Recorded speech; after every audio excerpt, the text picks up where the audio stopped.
I was 16 when I found out I was pregnant. I remember sitting on the edge of the bathtub, staring at that little stick, my hands shaking so bad I could barely hold it. I didn't tell anyone at first.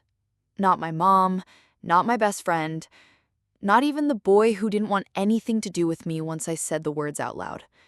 I just sat in my room, crying into my pillow, wondering how my life had gone so wrong so fast. I was a kid myself. I didn't know how to be a mom. I didn't know how to feed a baby, change a diaper, keep it safe. All I knew was that I was scared. Scared of what my parents would say, scared of school, scared of losing everything before I even had a chance to find it. But then I started feeling the baby kick. I was about 5 months along when it happened. I was lying in bed, and suddenly, it was like a little butterfly fluttering inside me. I froze. I put my hand on my stomach and just cried. That was the first time I really felt it, this tiny life depending on me. And from that moment, I started talking to it. I'd whisper, "It's okay, little one. I'm here." I named her in my head, Lily. I don't know why, just felt right. I started dreaming about her. I imagined her laugh, her hair, her tiny fingers wrapped around mine. And I knew deep down I couldn't give her up. But then the reality hit. My parents found out. My dad didn't speak to me for a week. My mom cried and said, "You're throwing your life away." The social worker at school said adoption could be the most loving thing I could do. She said, "You can give her a chance at stability, at a home with 2 parents who can provide." I fought it. I said I'd raise her, I'd work, I'd go to school, but they showed me numbers. How much diapers cost, how much childcare would take, how hard it would be to finish school with a baby. And I started to wonder, was I being selfish by keeping her? Was I setting her up for a life of struggle because I couldn't let her go? The day I signed the papers, I don't think I'll ever forget it. It was a cold November morning. I held her for the first time, just minutes after she was born. She was so small, so perfect. She had a little patch of dark hair and the tiniest nose I'd ever seen. I kissed her forehead and whispered, "I love you, Lily. I love you so much." And then they took her. I didn't scream. I didn't beg. I just lay there, empty, like someone had reached inside my chest and ripped out my heart. I didn't name her on the birth certificate. I left it blank because in my mind, she wasn't gone. She was just waiting somewhere.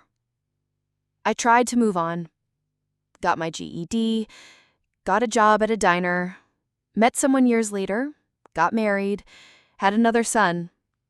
I loved him deeply, but there was always this quiet ache, like a room in my heart that stayed locked. I never told my husband the full truth. I said I had a baby when I was young, but I never said I gave her up. I couldn't. It hurt too much to say out loud. Years passed, my son grew up, my marriage ended. Life kept going, like it does. But every year, on her birthday, I'd go to the park near the hospital and sit on a bench. I'd bring a flower, usually a lily, and just sit.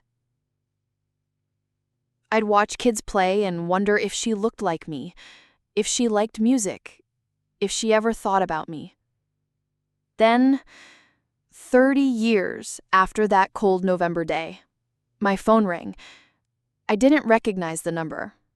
I almost didn't answer, but something made me pick up. And this voice, deep, calm, but shaking a little, said, Is this Sarah?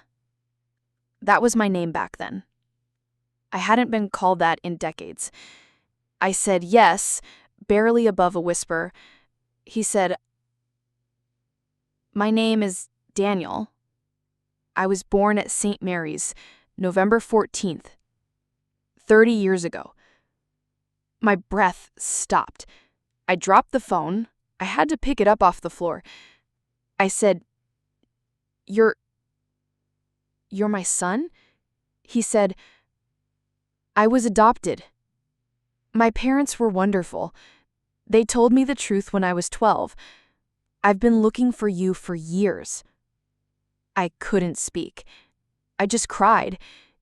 Big, ugly sobs. He waited. He said, "I found you through a registry. I didn't know if you'd want to talk, but I had to try." I said, "I've waited my whole life for this call." He asked if I wanted to meet. I said yes before he even finished the sentence. We met at a coffee shop. I saw him walk in and I knew. He had my eyes, my nose.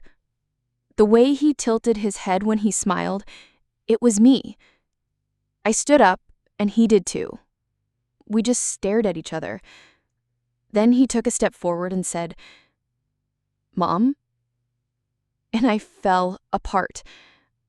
I don't remember hugging him. I don't remember sitting down.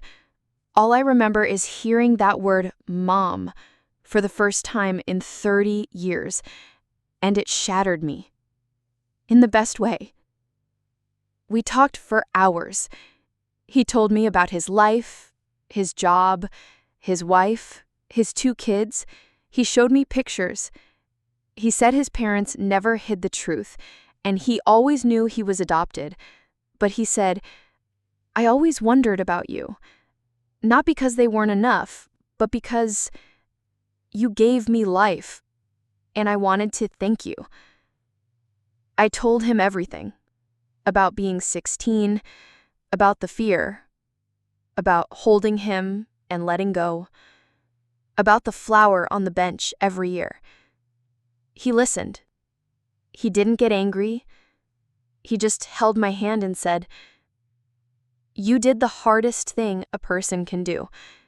You loved me enough to let me go." We've been close ever since. He calls me mom. His kids call me grandma.